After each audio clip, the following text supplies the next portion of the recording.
Inshuti zanje nkunda nongeye kubasuhuza mbaramutsa mu izina ry'umwami wacu Yesu Kristo no mu izina ry'umukuru w'itorero ryacu Prophet Philip Banda. N'uyu munsi wo muri kuganira ni Pastor Elias Bizuru. Uyu munsi tugiye kuganira ku mavuta. Niyo mpamvu mureba imbere yanjye hari amavuta y'umugisha, amavuta ya Elayo, amavuta tuvana muri Israeli kuko tugenda muri Israeli buri mwaka. Uyu munsi tugiye kuganira kubera twegereje ibihe bya Pentecote, tugiye kuganira ku mavuta, kwisigwa ry'amavuta. Ubutumwa bw'uyu munsi rero buravuga ngo kubona amavuta hari ikiguzi. Ku munsi wa Pentecote ugeze, abigishwa b'umwami Yesu Mwuka Wera yarabasutsweho, batangira kuvuga mu ndimi, bahabwa imbaraga, batangura guhagarara bashize amanga, bakora ibimenyetso n'ibitangaza. Abo bari babonye amavuta yo mu rwego rwa kangahe? Amavuta ari mu nzego eshatu cyangwa inzego zitatu. Hari urwego rwo hasi, hakaba n'urwego rwo hagati ndetse n'urwego rwo hejuru. Ariko kugira ugere kuri ayo mavuta birasaba ibintu bitatu. Icya mbere birasaba guca bugufi. Icya kabiri birasaba kwitanga. Icya gatatu birasaba kubaha no kumvira. Tugiye kureba mu ijambo ry'Imana nk'uko byanditswe muri Mariko, ukuntu ibyo bice bitatu by'amavuta byigaragaza mu bantu. Ushobora kubona ayo mavuta ukayabona ari mu rwego rwa mbere, ubundi akayabona mu rwego rwa kabiri, ubundi akabona mu rwego rwa gatatu, bivanye n'ahageze mu buryo bwo mu mwuka.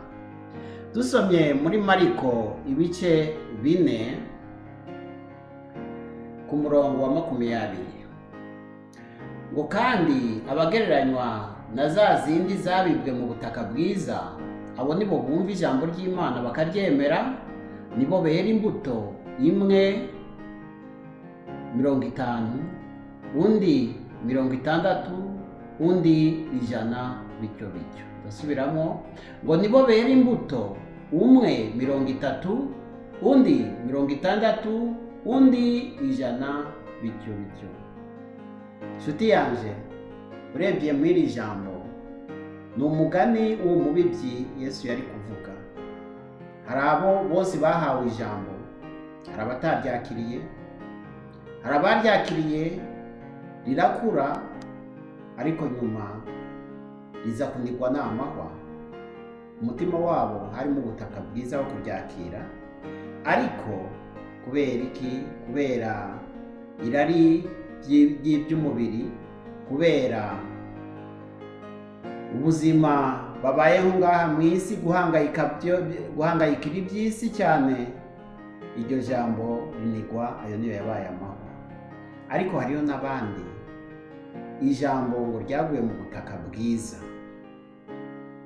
Ubwo butaka bwiza ni umutima wawe, ni umutima wanje, ni umutima utagira ishari, ni umutima utagira urwango, ni umutima utagira amahwa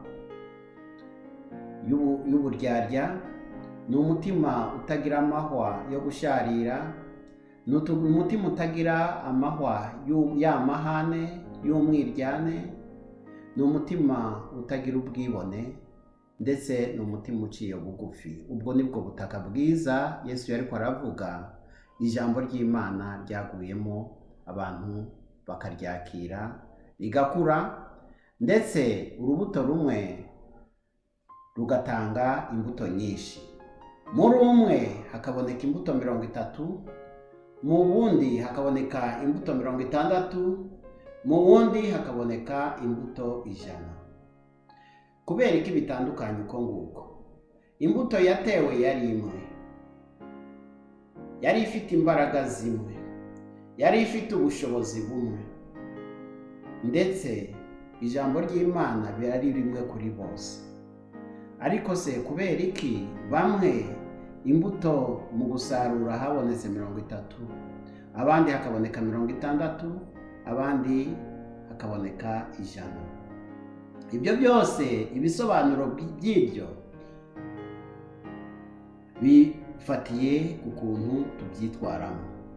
Twese turahabwa ijambo, icyo turikoresha, uko twitwara, uko tubibamo, nibyo bituma tubona imbuto 30 cyangwa imbuto 60 cyangwa imbuto 100.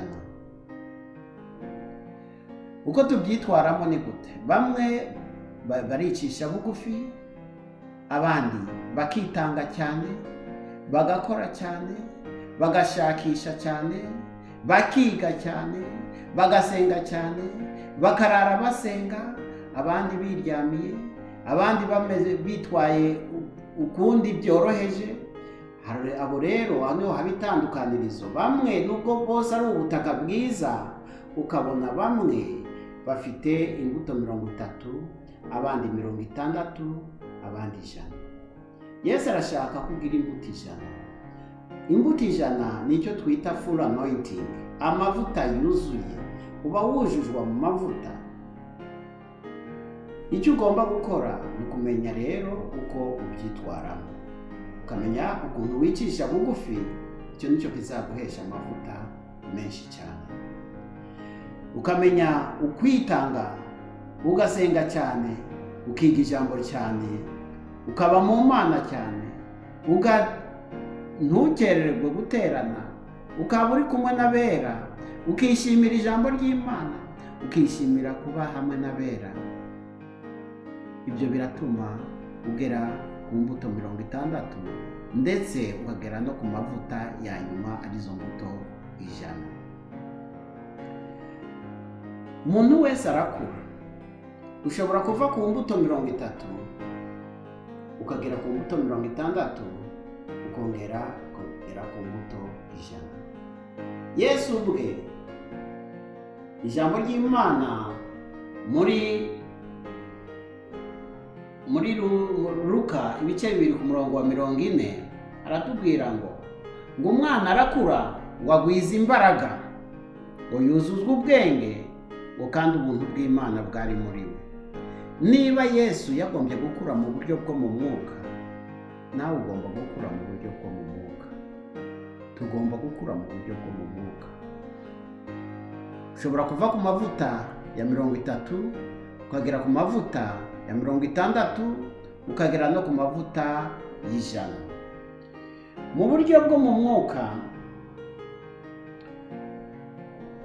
urebye n'ingoro y'i Yerusalemu yarimo ibice 3 bijyanye na niveau spirituel n'amavuta uko angana. Hariho icyo bita outer court, inner court and the holy of holies. Mu Kinyarwanda cyangwa mu Kirundi navuga ngo hari mu rugo rwo hanze, hakaba no mu rugo rw'imbere, ndetse hakaba n'ahera cyane. Hari ibice 3. Hari aho bamwe bemerewe kugera bijyanye na niveau spirituel zabo. Ahera cyane hagera umutambyi wenyine. Aho umutambyi yagera yaganira n'Imana mu maso mu yandi, Imana ikamubwira nawe akumva, ndetse avuyeyo yahita avuga iby'Imana yamubwiye. Aho ni full anointing muri holy of holy. Ushobora kuba uri mu rugo rwo hanze, aho niho batangirira amavuta ya 30. Urugo rw'indani ni amavuta 60. Holy of holy, ahera cyane, ni amavuta yuzuye imbuto 100. Uretse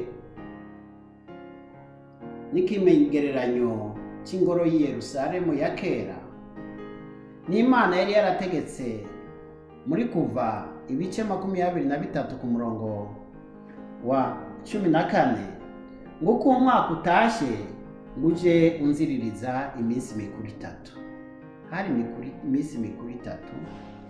Hariho icyo bita Passover, hariho First Fruits, hariho Tabernacles.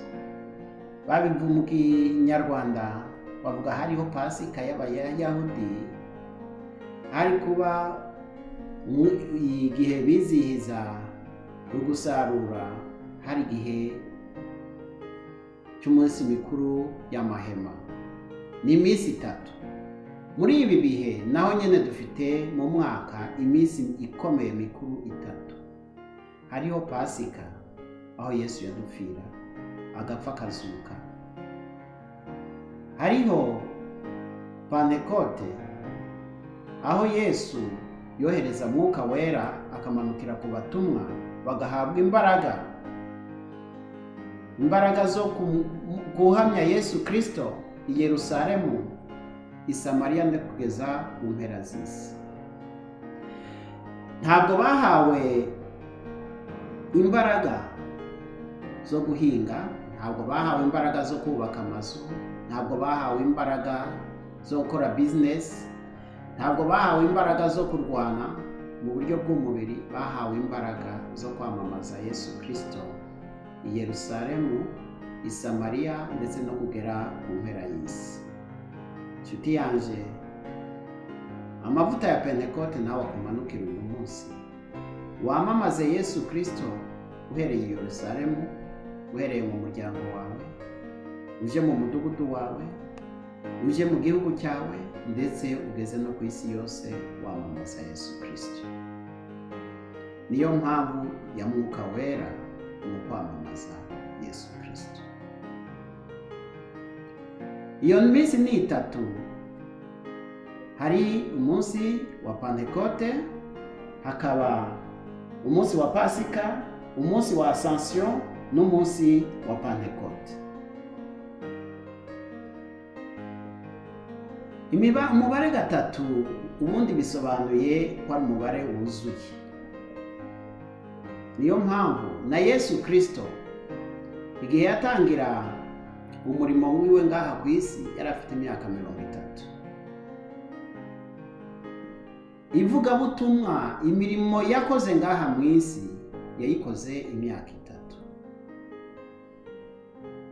Dawidi mbere y'uko aba umwami yabanje kumara imyaka 30. Dawidi yabaye umwami afite imyaka 30. Umubare gatatu cyangwa 30 ni ukuvuga ibintu byuzuye. Niyo mpamvu n'amavuta kugira yuzure ubanza kuyabona kunyura mu nzego zitatu: urwego rwo hasi, urwego rwo hagati n'urwego rwo hejuru.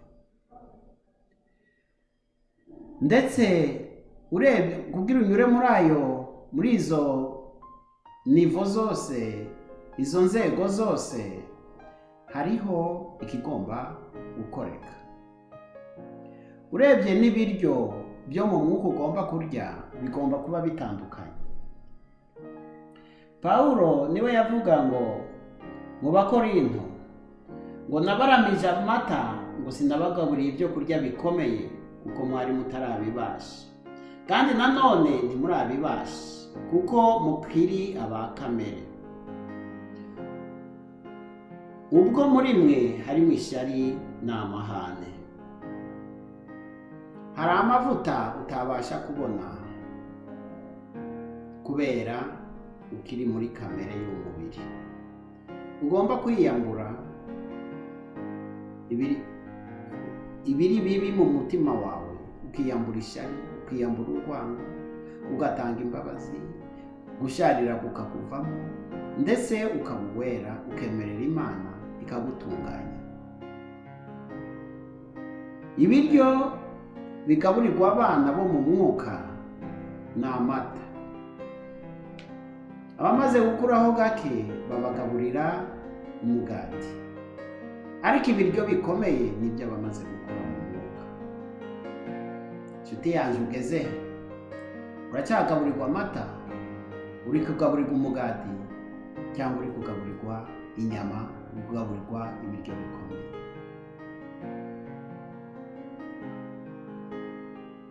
wifuriza ngo ukure mu mwuka nk'uko Yesu yakuze, uve ku mata ugere ku mugati, ugere ndetse no ku biryo bikomeye, uve mu mavuta y'ibice 30 ugere mu mavuta y'ibice 60 ndetse ugere no mu mavuta y'ibice 100, kuko ngo abo yahamagaye yarabatsindishirije, kandi abo yatsindishirije yabahaye ubwiza. Ce qu'il a appelé, il les a justifiés. Et ce qu'il a justifié, il les a glorifiés. Uko ayo mavuta yawe ukura, ni nuko impano, ni nuko kuba mu bwiza bw'Imana bikura. Uratangira justification, sanctification, kuri glorification. Abantu dushaka glorification tutanyuze muri process. Tugomba kunyura muri izo process zose, izo processes zose tugomba kuzinyuramo, tukanyura mu kwicisha bugufi, tukamenya kwitunganya, tugatanga sacrifice, tukitanga muri byose, mu mubiri, mu mbaraga, mu mutima, mu mwuka, tukamenya no kubaha ndetse no kumvira, tukumvira ababyeyi bacu bo mu mwuka n'abo mu mubiri, tukumvira abayobozi batuyobora mu kazi ka misi yose, tukumvira abategeka igihugu uko bashyirwaho n'Imana. Ukiri muri kamere rero biragora kubona amavuta y'Imana. Twitandukanye na kamere, twitandukanye n'umujinya, twitandukanye n'ishyari, twitandukanye n'akagambane, twitandukanye n'urwango, twitandukanye no gusharira, twitandukanye n'amahane, twitandukanye no kuvuga ibitabereye, twitandukanye tuvuga ibyiza, dutanga imbabazi, twuzura urukundo, twuzura ibyishimo, twuzura amahoro. Niho aya mavuta yose azatugeraho, tukuzura imbuto, tugatanga imbuto zo ku rwego rwa 30, tugatanga imbuto zo ku rwego rwa 60, ndetse tuganatanga n'imbuto zo ku rwego rw'100. Amavuta gusigwa ni ibice bitatu. Urebye mu isezerano rya kera, hari umugabo witwa Dawidi, nawe yasizwe 3. Imana ntabwo igusimbutsa mu ishuri ry'Imana, nta na kimwe wasimbuka, nta shuri na rimwe, nta somo na rimwe ugomba gusimbuka, byose urinyuramo. Hari ikiguzi ku mavuta ugomba guhabwa. Icyo kiguzi ni kwicisha bugufi, icyo kiguzi ni kwitanga, icyo bita sacrifice, icyo kiguzi ni kubaha, kumvira. Dawidi rero ibi byose nawe yabinyuzemo, yasizwe 3. Isigwa rya mbere rya Dawidi ryamusanze aragiye intama za se Yesaya. Yari aragiye izo ntama, ndetse Dawidi yari asuzuguritse. Dawidi yaba mu misozi irimo amadubu, irimo intare, irimo inyamaswa z'inkazi, ariko Dawidi yamara kuririmbira Imana, yamara gusenga Imana, yama umutima we bwari ubutaka bwiza Imana ibasha guhinga. Hari igihe dushaka imigisha y'Imana ariko tukanga guhinduka mu mitima. Imana yiteguriye kuduha umugisha.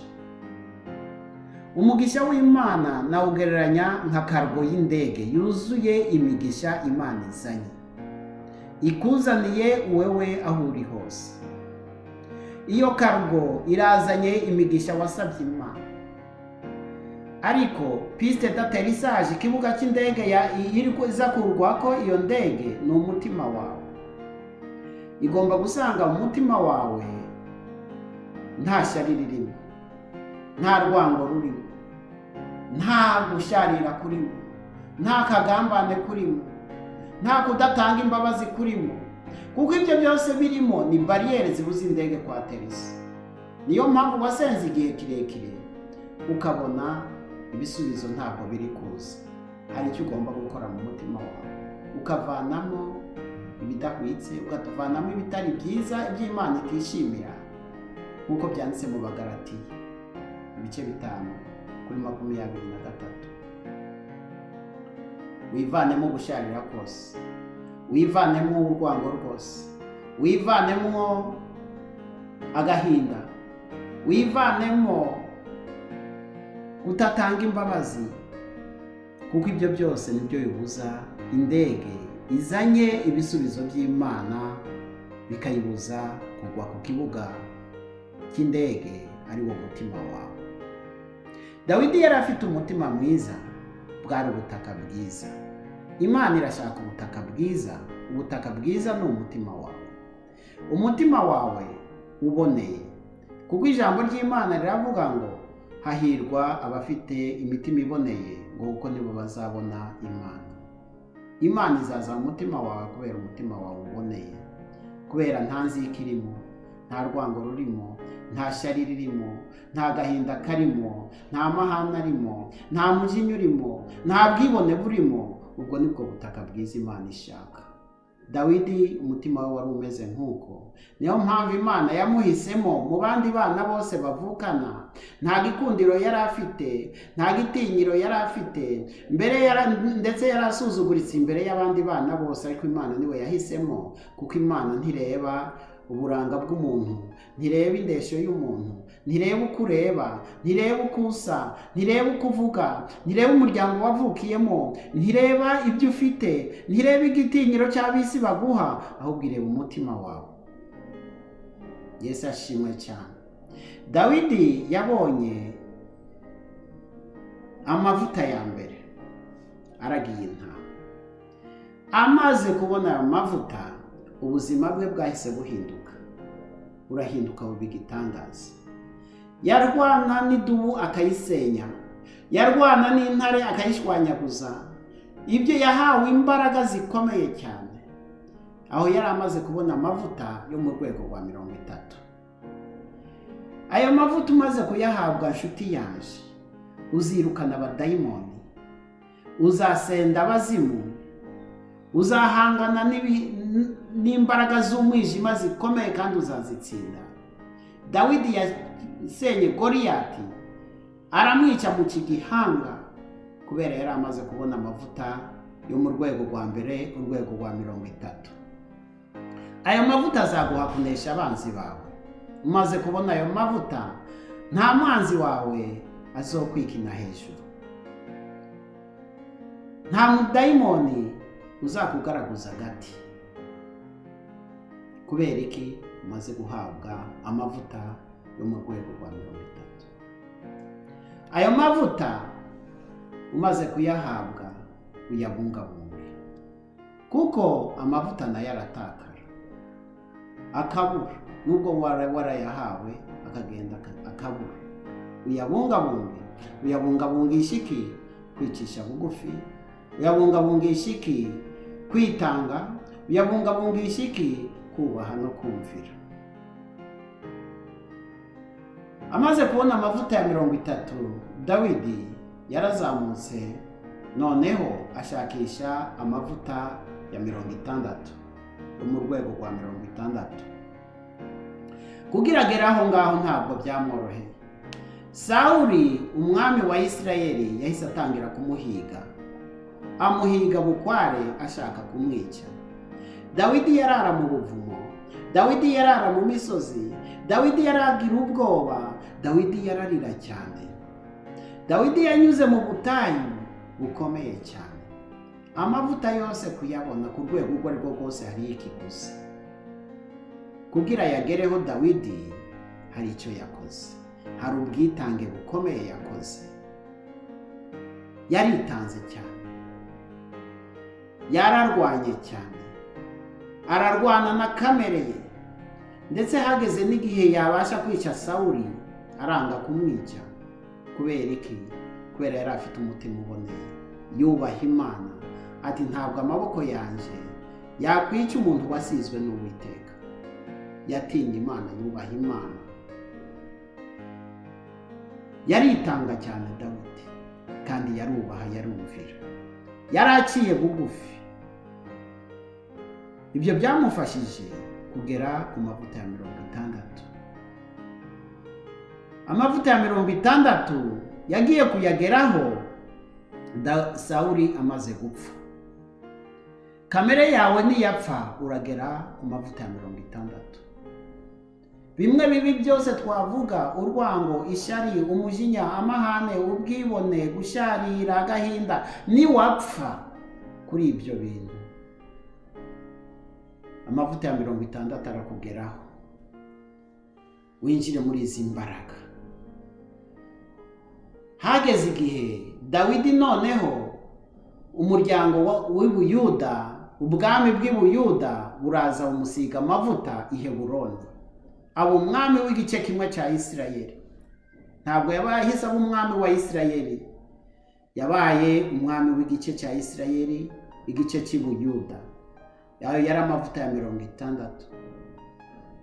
Ayo mavuta yarayabonye, ntabwo yaragirwana n'amadubu, ntabwo yarakirwana n'intare, ntabwo yarakirwana na za nyamaswa zamusanga inyuma y'intama. Yarageze aho yohereza ingabo, yarakomanda akavuga ati mwangabo mwe, genda murwane hariya, zikagenda zikarwana. Kora iki? Zikagikora.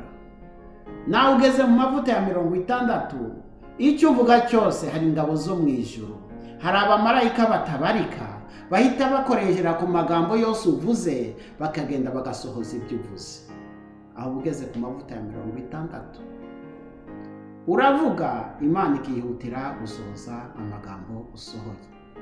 Niyo mpamvu uri umukozi w'Imana, ntabwo ufite uvuze, kuko ijambo ryose risohotse mu kanwa kawe urari bifite imbaraga. Abamarayika bo mu ijuru bahita bihutira kurisohoza. Niyo mpamvu bamwe bana basengera abantu bagakira, abandi bakabasengera ntibakire, kubera ntibageze kuri niveau spirituel zimwe. Niyo mpamvu ubona bamwe birukana abadayimoni, abandi ntibabashe kubirukana, kubera ntibageze kuri niveau spirituel zimwe. Niyo mpamvu ubona abantu bamwe bakora ibitangaza runaka, abandi ntibabikore, ahubwo bakabita amazina, kubera batari kuri niveau spirituel zimwe. Amaze kugera kuri iyo niveau ya 60, mu mavuta ya 60, Dawidi ntabwo yahagarariye ngaho. Yarashaka kuba umwami wose wa Isirayeli, ndetse n'umugwa mukuru wa Isirayeli ukimuka ukava i Heburoni ukagenda i Yerusalemu. Dawidi yarabikoze. Kugera aho ngaho hari iyindi ntambara yagomba kurwana, hari intambara ikomeye yagomba kurwana kugira abone amavuta yuzuye, ya yandi yo mu rwego rw'ijana, ave kuri 60 agere ku ijana. Kuva kuri 60 ugera kuri 100 hari umubare 40.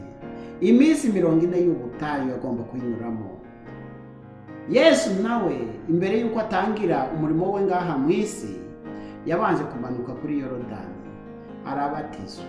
No kuvuga kubatizwa ni ikimenyetso cyo gupfa, agapfa muri kamera, agapfa mu ishyara, agapfa mu irari, agakura mu rukundo, agakura mu bwenge, agakura mu mbabazi, agakura mu burwaneza. Hanyuma agenda mu butayu amarayo iminsi 40. Yavuye mu butayu Yesu Kristo afite amavuta yuzuye 100 yo ku rwego rw'100. Ayo mavuta yarahumura impumyi. Ayo mavuta yahagurutse ibirema bigahaguruka.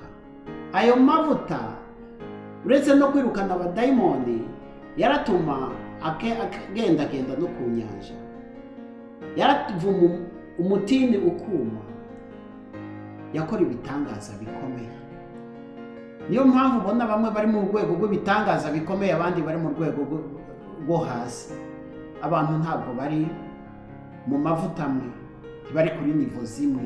Ushakisha ayo mavuta nawe wayahabwa, kuko Yesu arashaka yuko ayo mavuta ugira amavuta yo mu rwego rw'ijana, amavuta yo mu rwego rwo hejuru.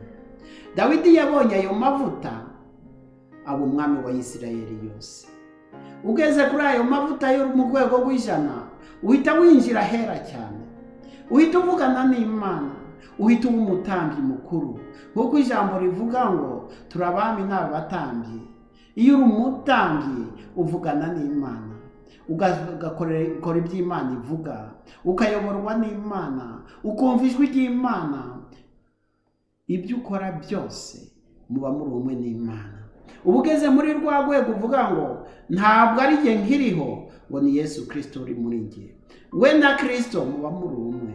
Imana iba iri muri wowe, nawe uri mu Mana yawe. Iyo uri muri urwo rwego w'aya mavuta y'ijana, ibitangaza birakoreka. Amaboko yawe Imana yakoresha ibitangaza nk'uko yakoresha ibitangaza amaboko ya Pawulo, nk'uko yakoresha ibitangaza Petero, ngo ndetse ngo n'umwenda yambara Pawulo wabawukozeho barakira. Petero ngo igicucu cye cyakiza abantu, yarageze mu rwego rw'ishyano. Inshuti yanjye ngushishikarize, nturebe ibyo uri kunyuramo, ibyo ni isomo ry'Imana, kuko nta somo ry'Imana na rimwe wasimbuka. Ushakisha amavuta utaragera mu rwego rwa 30, ushakisha 30. Utaragera mu 60, ushakisha amavuta yo mu rwego rwa 60. Utarashakisha amavuta yo mu rwego w'ijana, ushakisha amavuta yo mu rwego rw'ijana. Imana yiteguye gukoresha ibihambaye, yiteguye kuba umukiza mu rugo rwawe, yiteguye kuhindura amateka y'igihugu cyawe, yiteguye kuhindura amateka y'umuryango wawe, yiteguye kuhindura amateka y'abana bawe, inshuti zawe, ukaba umugisha.